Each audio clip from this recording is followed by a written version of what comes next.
So I'm showing you how to sew this dress from a few measurements and rectangles. In part 1, I showed you how to cut the fabric pieces. So now let's get to sewing. First, prep your straps, drawstring, chest plackets, and drawstring channel by folding them in half, then folding the raw edges into the center crease and pressing this flat so they're ready to go when you need them.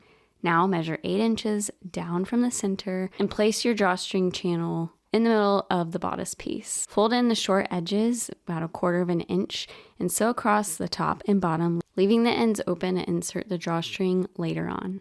Now gather the top edge of both bodice pieces. Set your machine to the longest stitch length and highest tension and sew 1/4 inch from the top edge. This will gather the fabric easily. Use the long strings to adjust the gathers to match the length of the chest placket piece. Now pin right sides together and sew at 1/2 inch seam allowance and fold the chest placket over to enclose the raw edge and stitch in the ditch to finish it off. Add pockets by measuring 9 inches down from the armhole and pinning them to the side seams, right sides together. Sew with 1/4 inch seam allowance and finish the raw edge. Press away from the bodice and top stitch the pocket. Repeat this for the remaining pocket pieces. With the right sides together, sew the side seams going carefully around the pockets and finish the edges. Then add your straps by adding the bias tape to the armholes, right sides together. This is a good time to try it on to see if the strap is the length you want it to be. Sew around at 1/4 inch seam allowance and fold the strap over to enclose the raw edge. Sew around the strap to finish it off. Finally, thread through the drawstring in the drawstring channel using a safety pin. I tied mine in a knot,